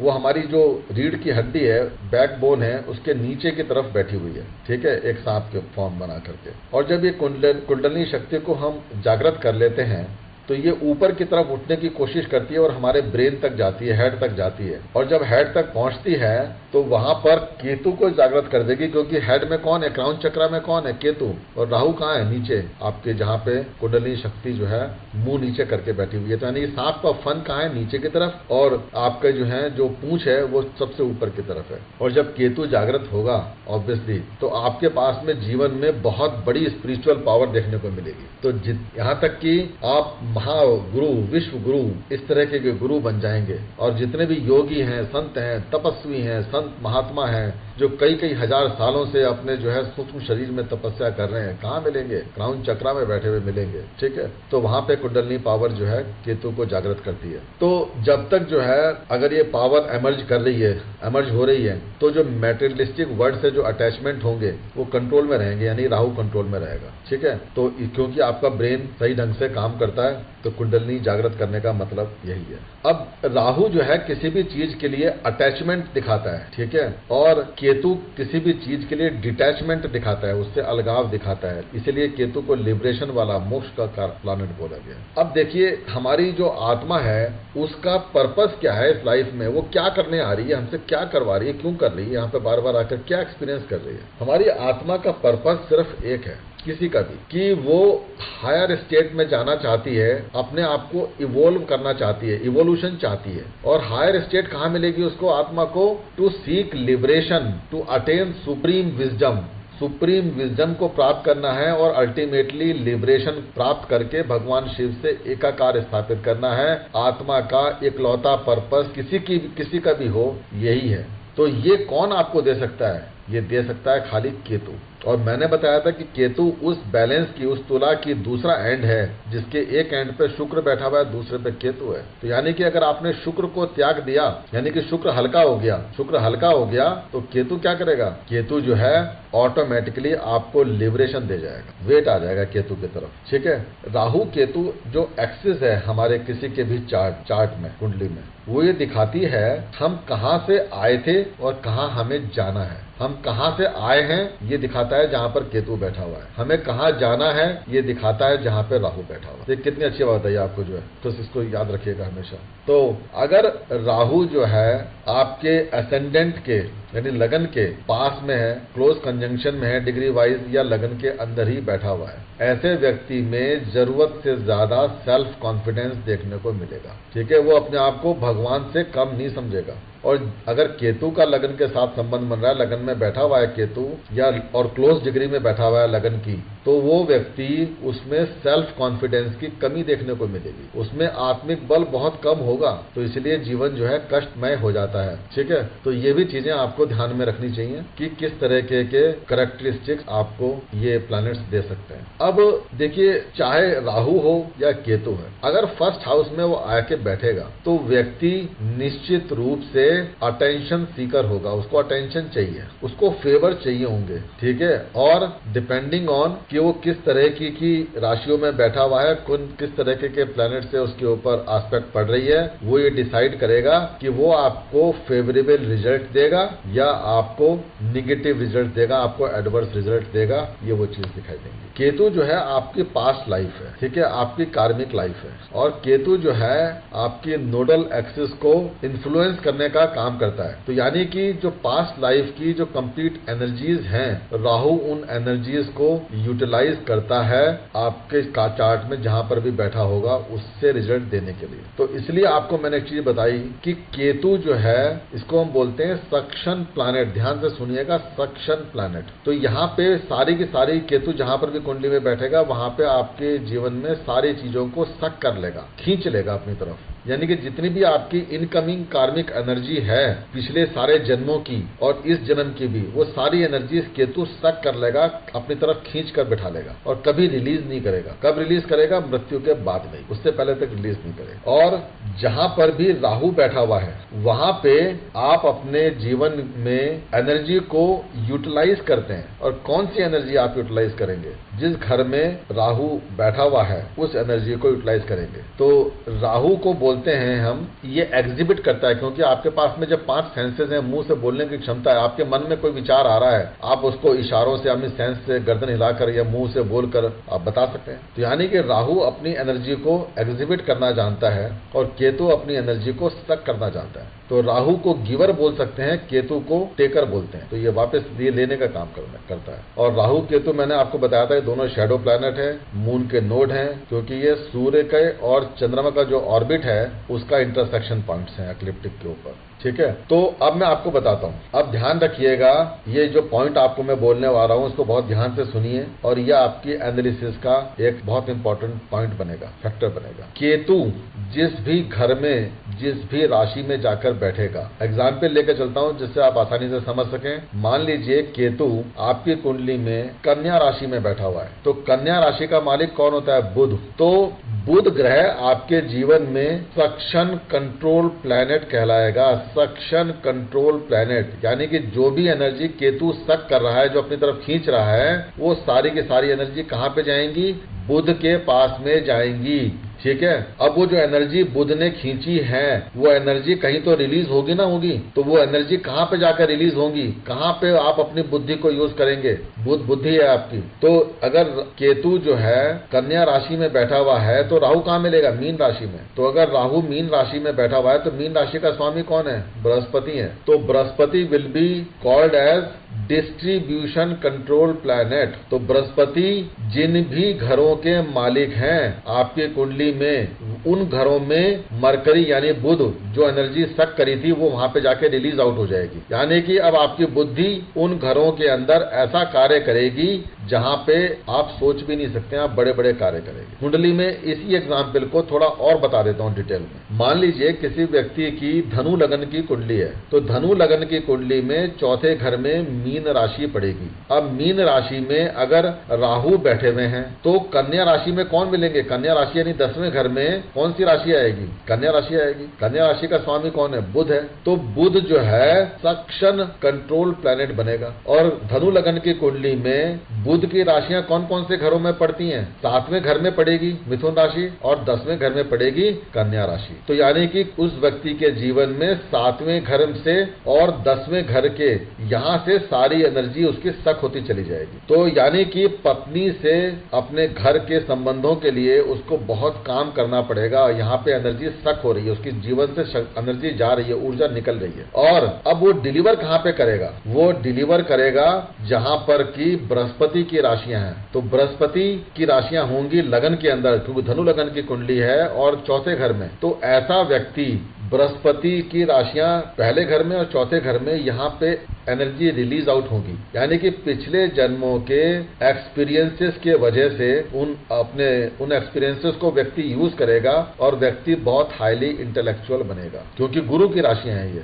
और अपनी उस इंटेलेक्चुअल को, अपनी उस बुद्धि को वो चौथे घर में भी यूज करेगा, यानी कि गाड़ी, बंगला, मकान, दुकान, जमीन, जायदाद से जुड़ी हुई संबंधित चीजों के लिए, अपने सुखों के लिए, क्योंकि राहु वहां बैठा हुआ है, वहां पे वो उन सब चीजों को प्राप्त करने की कोशिश करेगा। ये व्यक्ति अपने जीवन में अपने कामकाज को लेकर परेशान हो सकता है, क्योंकि वहां पे एनर्जी स्टक हो रही है, वहां पे उसको रिलीज आउट नहीं हो रही है, तो कामकाज में सफलता नहीं मिल रही है, वैवाहिक जीवन में सफलता नहीं मिल रही है, उसको बिजनेस में सफलता नहीं मिल रही है। लेकिन उसको सफलता कहां मिलेगी? उसके प्रथम भाव में, उसकी पर्सनैलिटी में देखने को मिलेगी, उसके स्वभाव में देखने को मिलेगी, उसके कैरेक्टर में देखने को मिलेगी, और उसके घर में देखने को मिलेगी। घर सुंदर हो सकता है, घर के सुखों को प्राप्त करने की वो कोशिश कर सकता है, लेकिन उसको क्या वो सब प्राप्त होंगे? कभी नहीं होंगे। उसको कभी सेटिस्फेक्शन नहीं हो सकता, क्योंकि राहु वहां पर सेटिस्फाइड नहीं होने देगा उस व्यक्ति को। तो आपने देखिए सक्शन कंट्रोल प्लैनेट और डिस्ट्रीब्यूशन कंट्रोल प्लैनेट को समझ करके कितनी बड़ी बात समझी।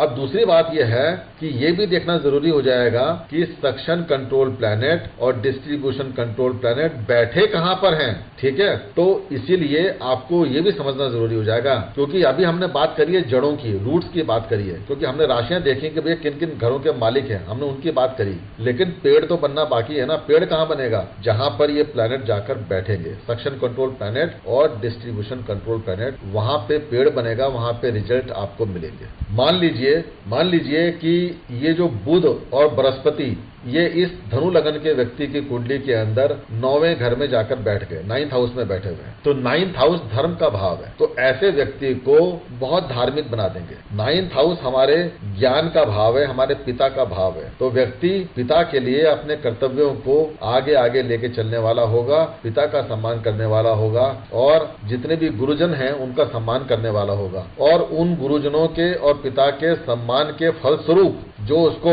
सफलताएं प्राप्त होंगी, कौन से घर की सफलता प्राप्त होंगी? फर्स्ट हाउस की प्राप्त होंगी और चौथे घर की प्राप्त होंगी, क्योंकि दोनों राशियां बृहस्पति की हैं, डिस्ट्रीब्यूशन कंट्रोल प्लैनेट की हैं। पूर्वजों से मिलने वाली जो ब्लेसिंग्स उसको मदद करेंगी, उसके मानसिक सुख को बढ़ाने वाली होंगी चौथे घर के अंदर, यानी कि ऐसे व्यक्ति के पास में आपको अच्छी जमीन, जायदाद, गाड़ी, बंगला, मकान, ये सब चीजें देखने को मिलेंगी। सुखों को भी भोगने की वो क्षमता अपने पास में रखेगा, और उसकी पर्सनैलिटी में बहुत निखार होगा, विद्वशी विद्वान इंसान कहा जाएगा। लेकिन क्या उसके कामकाज और जब भाग्य का सहारा मिल जाएगा उसको, भाग्य, क्योंकि बृहस्पति स्वयं लगन के मालिक बनकर 9th हाउस में बैठे हुए हैं, तो भाग्य का सहारा उसको दे जाएगी। लेकिन क्या व्यक्ति अपने कामकाज से कभी संतुष्ट हो पाएगा? क्या कामकाज में कभी स्टेबिलिटी लेके आ पाएगा? कभी नहीं आ पाएगा, क्योंकि वहां पे केतु की एनर्जी काम करेगी, मरकरी यानी सक्शन कंट्रोल प्लैनेट की एनर्जी काम करेगी। साथ ही साथ मरकरी जो यानी बुध आपके सप्तम भाव का भी मालिक है इसमें, तो 7th हाउस का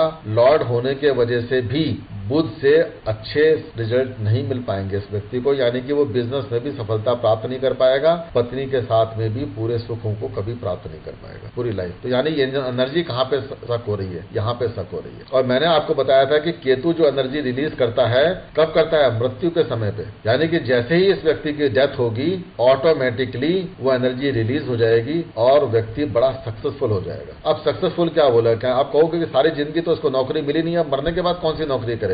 क्योंकि 10वें घर से आपका मान सम्मान प्रतिष्ठा भी जुड़ी हुई है, ध्यान रखिए। तो 7वें घर से आपका बिजनेस भी जुड़ा हुआ है। मान लीजिए अगर आप कोई बिजनेस खड़ा करके जाते हैं, तो जब तक आप जिंदा रहे तब तक बिजनेस नहीं चलेगा, लेकिन जैसे ही आप गुजर गए, आपके जाने के तुरंत बाद वो बिजनेस रातों रात खड़ा हो जाएगा, रातों रात उसके अंदर जान आ जाएगी, वो चलने लग जाएगा। ये एनर्जी इस तरह से रिलीज हुई। 10th हाउस आपका मान सम्मान पद प्रतिष्ठा का था, आप गुजर गए, आपको मान सम्मान प्राप्त हो जाएगा। सब लोग आपके जाने के बाद कहेंगे इस व्यक्ति के लिए कि भैया ये व्यक्ति बहुत अच्छा था, जो भी इसके कामकाज में दिक्कतें थी, परेशानियां थी, वो दूसरे लोगों की वजह से थी, इसने जो कुछ भी कहा वो सही कहा, सत्य कहा, बिल्कुल ठीक बोला। ऐसा व्यक्ति जब भी अपनी कंपनी छोड़कर दूसरी कंपनी को ज्वाइन करता है, कुछ ना कुछ शिक्षा अपनी एग्जिस्टिंग कंपनी को देकर जाता है। वो बोल के जाएगा, कहने लगे कि मैं छोड़कर जा रहा हूं ये कंपनी, क्योंकि तुम्हारे अंदर ये कमी है, ये काम करना नहीं आता तुम्हारे को, वो बोल कर जाता है इस तरह से जो है। और वास्तव में जब वो छोड़कर चला जाता है, जब तक वो काम करता रहेगा तब तक कोई उसकी बात नहीं मानेगा, उसका बॉस उसको गालियां देता रहेगा। लेकिन जब वो छोड़कर चला जाएगा कंपनी को, तो बाकी की स्थिति जैसे वो बोल के गया था वैसे ही होती हैं और वो कंपनी बाद में कहती है यार वो सही कह रहा था, देखो जाने से पहले उसने कहा था, ऐसी चीजें बनती हैं। तो ये देखिए आपको राहु और केतु का किस तरह से एनर्जी कंट्रोल और कार्मिक कंट्रोलिंग प्लैनेट्स बोला जाता है इनको। इसीलिए ये जो है कार्मिक कंट्रोलिंग प्लैनेट्स बनकर काम करते हैं, जीवन को चलाने का काम करते हैं। जीवन में हमारी कहां से हम आए, कहां जाना है, क्या डिजायर है, क्या फोकस है, सब कुछ बताता है। ठीक है, देखिए केतु जो है हमारा पास्ट लाइफ को दिखाता है। तो पास्ट लाइफ से जितने भी एक्सपीरियंसेस हैं तो वो इनलेट बन गया हमारे लिए। तो Ketu shows the inlet of the present life, और जितने भी एक्सपीरियंसेस आए सारे के सारे हमारे पास्ट लाइफ से आ रहे हैं। ठीक है, और राहु क्या बोलते हैं, राहु सिंक है, उसमें जाके गिर रहे हैं, यानी कि वो जो पानी है वो कहां गिर रहा है, सारा का सारा राहु में जाकर गिर रहा है। और राहु हमारे को प्रेजेंट लाइफ को रिप्रेजेंट करता है। ये हमारे पास्ट लाइफ की जितनी भी एनर्जीज होती हैं, एक्सपीरियंसेस हैं, उसके डिस्ट्रीब्यूशन को दिखाता है प्रेजेंट लाइफ में, कि वो पास्ट लाइफ की सारी एनर्जीज हमारे प्रेजेंट लाइफ में कहां कहां किन किन घरों में कैसे कैसे आकर गिरेंगी और किस तरह के रिजल्ट्स मिलेंगे। तो डिस्ट्रीब्यूशन को दिखाया कि डिस्ट्रीब्यूशन कैसा हो रहा है उस एनर्जी का, और केतु ने दिखाया कि पास्ट लाइफ से कौन सी एनर्जीज आप लेकर आए थे। तो किसी भी व्यक्ति के चार्ट में राहु केतु जो एक्सिस है वो शो करती है आप कहां से आए थे, कहां जा रहे हैं, क्या करना है। ठीक है, देखिए राहु केतु एक्सिस ये हमारे एसेट और लायबिलिटीज की बैलेंस शीट है। जैसे अकाउंट्स में जो है बैलेंस शीट तैयार की जाती है तो बैलेंस शीट में एसेट और लायबिलिटीज दिखाई जाती हैं। तो राहु केतु एक्सिस हमारी एसेट और लायबिलिटीज को रिप्रेजेंट करती है। और कौन सा किसका लेजर है, किसका अकाउंट है, ये कॉस्मिक लेजर है। कॉस्मिक लेजर किसका है, सोल का है। तो यानी कि हमारी आत्मा का जो कॉस्मिक लेजर है उसकी बैलेंस शीट दिखाने का काम, एसेट्स और लायबिलिटीज को दिखाने का काम ये राहु केतु एक्सेस करती है। इसके अलावा हमारे जो कार्मिक डेस्टिनी है, कार्मिक डेस्टिनी को प्ले करने में मेजर रोल और मेजर पार्ट जो कोई अदा करता है वो राहु केतु के अलावा और कौन है, शनि है। तो राहु केतु यानी हमारी कार्मिक एक्सिस और हमारे कर्म विच इज शनि, ये तीनों मिलकर हमारे जीवन को आगे चलाने का, बढ़ाने का निरंतर काम करते हैं। ठीक है, हमारे लाइफ में आत्मा ने कोई डिजायर पैदा करी, इसलिए तो हम यहाँ पे आए। तो डिजायर कहां से पैदा हुई, बेस्ड ऑन दिस कार्मिक एक्सिस ओनली। जहां पे भी इम्बैलेंस होता है इस कार्मिक एक्सिस के बीच में, तो इस इम्बैलेंस को बैलेंस करने के लिए ही डिजायर पैदा होता है। तो आत्मा आती है तो ये डिजायर भी किसने पैदा करी, इस कार्मिक एक्सिस के बैलेंस ने और इम्बैलेंस ने पैदा करी। ठीक है, देखिए हमारे आत्मा ने बड़े सारे रीइंकार्नेशंस लिए, अब तक 10,000 जन्म दिए, 1 लाख जन्म लिए, 10 लाख जन्म लिए, अब तक हमको नहीं पता। तो उन सारे एक्सपीरियंसेस जितने भी हमने हर एक जन्म में जो एक्सपीरियंसेस करे उनको इकट्ठा कर दो, एक्यूमुलेट कर दो, तो हमारे सारे जीवन के जितने भी एक्सपीरियंसेस हैं हर एक इनकारनेशन में, वो सारे के सारे केतु में निहित होते हैं। तो केतु जो है एक ऐसा स्टोरेज है कि आप अपने साथ क्या लाए थे वो बता रहा है। और राहु कंप्लीटली इम्बैलेंस्ड है, क्योंकि राहु के पास में कुछ एक्सपीरियंस है ही नहीं, उसने कुछ एक्सपीरियंस ही नहीं कर सकता। वो राहु तो आपकी डिजायर को फॉर्म कर रहा है, इसलिए जहां पर भी वो बैठता है वहां पर वो बिल्कुल बच्चा है, अननोन है, उसको पता ही नहीं है। इसलिए राहु से जो कष्ट मिलते हैं वो अज्ञानता के वश मिलते हैं। बच्चा जिस प्रकार से अज्ञानता से गलती कर बैठता है उससे उसको हानि होती है, उसी तरह से राहु भी हानि पहुंचाता है। लेकिन अगर आपने बच्चे को ट्रेन कर दिया, उसको ज्ञानी बना दिया, तो क्या राहु आपको कष्ट दे सकता है? कभी नहीं देगा। आपने बच्चे को बता दिया कि बेटे जब भी सड़क क्रॉस करते हैं तो रेड लाइट देखकर क्रॉस करो, सामने से आती हुई गाड़ियों को देखिए, ठीक है, अपने लेफ्ट साइड से आती हुई गाड़ियों को देखिए, राइट साइड से आती हुई गाड़ियों को देखिए, तब आप रोड क्रॉस कीजिए। किसी बड़े व्यक्ति का हाथ पकड़ के क्रॉस कीजिए, अकेले रोड क्रॉस मत करो। आपने ट्रेनिंग दे दी उसको, अभी जो ट्रेनिंग दी है बच्चे को, बच्चा गलती नहीं करेगा। यहाँ पे आपका राहु यानी कि सब कॉन्शियस ब्रेन कॉन्शियस ब्रेन से ट्रेन हो गया, तो आप राहु से मिलने वाले नकारात्मक प्रभावों से बच सकते हैं। राहु जो है सीखता है चीजों से, इसको बड़ी डिजायर है, आपके जीवन का फोकस है, और आसपास में जितनी भी घटनाएं चल रही होती हैं उनसे राहु सीखता है। आसपास के जो लोग हैं उनसे राहु सीखता है, यानी कि एनवायरमेंट से सीखता है, आपके आसपास रहने वाले उन लोगों से सीखता है राहु। और राहु जो है छुपी हुई चीजों से सीखता है, यानी कि जो किताबों में लिखी हुई हैं, जो गुप्त ग्रंथों में लिखी हुई हैं, गुप्त विद्याएं, उन सबको सीखने की कोशिश करता है राहु। मान लीजिए किसी व्यक्ति की कुंडली में राहु जो है कह रहा है कि मुझको, किसी व्यक्ति को कोई बीमारी है, तो वो व्यक्ति को बीमारी क्यों होती है? राहु उसके दिमाग पर प्रभाव डालता है, क्योंकि बुद्धि के ऊपर यानी मरकरी के ऊपर उसका बड़ा प्रभाव रहता है। और वो बुध बच्चा है, राहु भी बच्चे की तरह से बिहेव करता है। तो यानी कि वो बच्चा जो है आसपास सीखता है कि ऐसे कौन कौन से व्यक्ति हैं जो इस बीमारी से ग्रसित हैं, और जब उस बीमारी के बारे में जब अध्ययन करता है, खोजबीन करता है, तो उसको सारी बीमारियां अपने में नजर आने लग जाती है। और उसके बाद में वो बीमारी उसके मेंटल प्लेन से शिफ्ट होकर उसके फिजिकल बॉडी में एंटर कर जाती है। और उसके बाद आप कहते हैं कि देखो राहु ने नेगेटिव रिजल्ट हमको दिया। एक्चुअली देखा जाए तो राहु ने नेगेटिव रिजल्ट नहीं दिए। आपने उस बच्चे को ढंग से ट्रेन नहीं किया, आपने उसको सही ढंग से शिक्षा नहीं दी, आपने उसकी संगत का ख्याल नहीं रखा, इसी वजह से तो वो खराब हुआ, इसी वजह से तो आपको नेगेटिव रिजल्ट दे रहा है। तो राहु से मिलने वाले नकारात्मक रिजल्ट को या पॉजिटिव रिजल्ट को आप सीख सकें। हिंदी पिक्चरों में आपने देखा कि दो भाई बिछड़ जाते हैं बचपन में।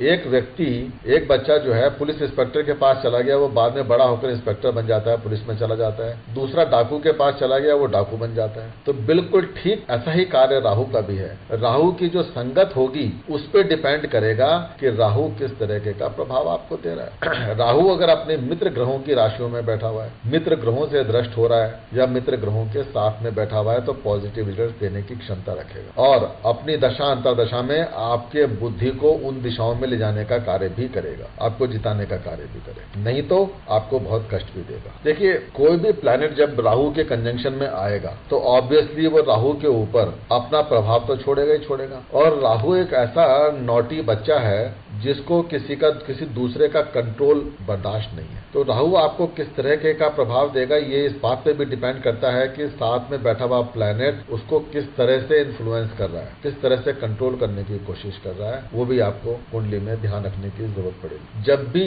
राहु और केतु का ट्रांजिट होता है आपके नेटल चार्ट में बैठे हुए ग्रहों के ऊपर से, तो ये सिग्निफाई करता है कि आपके जीवन में कोई ना कोई सिग्निफिकेंट इवेंट घटित होने वाली है। पहले से तैयार हो जाइए। कौन सी इवेंट घटित होगी ये डिपेंड करेगा कि किस राशि में और उसका मालिक कहां पर बैठा हुआ है, उससे संबंधित, उन घरों से संबंधित वो इवेंट आपकी लाइफ में ट्रिगर करते हैं। ठीक है, ये ध्यान रखिएगा। अब जो ये ग्रहण लगने की बात हमने आपको बताई थी, ग्रहण क्या है, यानी कि शैडो कौन कॉज कर रहा है, शैडो कहां से आ रही है, ये पृथ्वी की शैडो, पृथ्वी से कॉज हो रही है। ये जो शैडो हम कह सकते हैं 3 पार्टियां इन्वॉल्व हैं। सूर्य इन्वॉल्व है, ल्यूमिनरी है, चंद्रमा भी इन्वॉल्व है और पृथ्वी इन्वॉल्व। इन तीनों के बिना तो शैडो आ नहीं सकती। यानी कि राहु और केतु की एग्जिस्टेंस के लिए इन तीनों का कहीं ना कहीं एक इंपॉर्टेंट रोल आपको देखने को मिलेगा। अब अगर हम सूर्य ग्रहण की बात करें, सोलर एक्लिप्स की बात करें, तो आपने क्या देखते हैं उसमें, सोलर एक्लिप्स में मून जो है सन की जो ऑर्बिट है उसको कवर कर देता है और शैडो डालता है अर्थ के ऊपर। अर्थ के ऊपर पृथ्वी पे उसकी छाया पड़ती है, तो जिसके वजह से ग्रहण आपको दिखाई देता है, सूर्य ग्रहण दिख रहा है। जबकि चंद्र ग्रहण में आप देख रहे हैं कि अर्थ जो है, जो पृथ्वी है, उसकी शैडो चंद्रमा पे पड़ रही है, जिसकी वजह से आपको चंद्र ग्रहण दिख रहा है। लेकिन अगर आप देखें कि इन दोनों केसेस में जो मूवमेंट हो रही है, इन दोनों ही केसेस में मूवमेंट हो रही है मून की, चंद्रमा की, और इसी चंद्रमा के वजह से ये एक्लिप्स आ रहा है। यानी कि ये हाइड एंड सीक का गेम हो रहा है। ये हाइड एंड सीक का गेम चंद्रमा कर रहा है। चंद्रमा कौन है? आपका मन है। तो इस मन के हाइड एंड सीक के गेम के वजह से आपको ये एक्लिप्सिस देखने को मिल रहे हैं। तो यानी कि राहु और केतु जो कि हमारे कार्मिक एक्सिस को रिप्रेजेंट कर रहे हैं, इसके पीछे चंद्रमा का एक बहुत इंपॉर्टेंट रोल है इनकी उत्पत्ति के पीछे। यानी कि हमारे जन्म और मृत्यु के लिए और हमारे इनकारनेशन के लिए सबसे इंपॉर्टेंट प्लैनेट हो गया चंद्रमा, यानी हमारा मन। यानी कि अगर मन नहीं होता तो मां पार्वती